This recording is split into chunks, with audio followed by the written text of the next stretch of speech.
Hahayaan ng National Unity Party o NUP at Liberal Party ang kanilang mga miyembro na bumoto ayon sa kanilang konsensya sa plenary vote ng Kongreso kaugnay ng impeachment case laban kay VP Sara. Sinabi ni NUP Chairman at Deputy Speaker Ronaldo Puno, walang ipatutupad na party stand ang kanilang grupo. Ito ay bilang paggalang sa kalayaan ng bawat mambabata sa pagtupad ng kanilang tungkulin sa ilalim ng konstitusyon. Samantala, kinumpirma rin ni Liberal Party President at dating Deputy Speaker Lorenzo Tañada III na conscience vote din ang magiging paninindigan ng kanilang partido. Itinanggi ni Manila Representative Rolando Valeriano ang aligasyon ni Davao City Representative Paulo Polong Duterte na ang mga kongresistang bumoto pabor sa impeachment laban kay Vice President Sara Duterte ay umano'y nasuhulan o tinakot.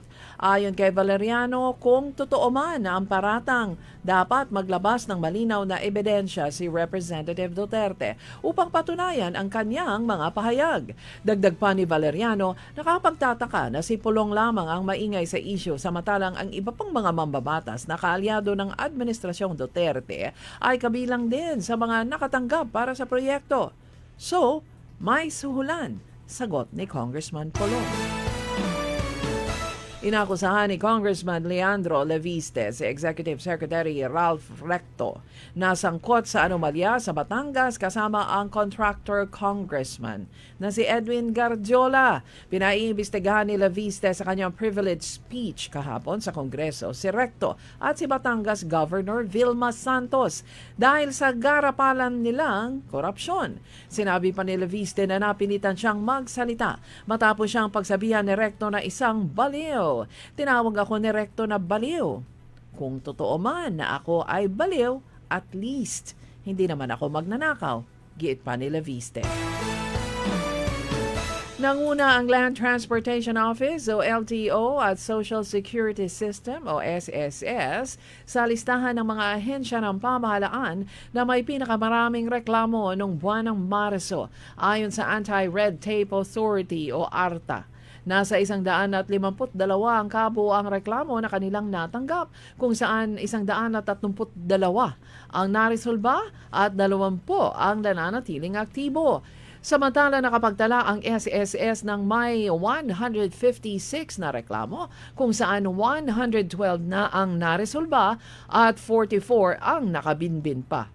Ayon kay ARTA Secretary Ernesto Perez, karamihan sa mga reklamo ay may kinalaman sa pagkakaantala ng serbisyo, karagdagang requirements at paglabag sa Citizens Charter. Tumaas ang Pag-ibig Fund releases ng hanggang 32.9 billion pesos para sa home loans sa first quarter ng 2026. Ito'y mataas ng 9% mula sa 30.2 billion pesos sa katulad na panahon noong 2025. Nangangahulugan ito na mas pinalawak pa ng Pag-ibig Fund ang kanilang home financing program para sa mga manggagawang Pilipino.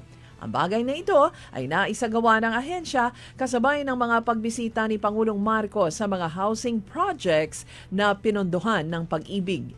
Patunay ito na patuloy ang pagsisikap ng Marcos administration na gawing accessible ang murang pabahay sa bansa sa ilalim ng Expanded Pambansang Pabahay para sa Pilipino program. Sinabi ni Department of Human Settlements and Urban Development Secretary Jose Ramon Aliling na tugon ito ng ahensya sa direktiba ni Pangulong Marcos na palawakin ang home ownership program sa bansa.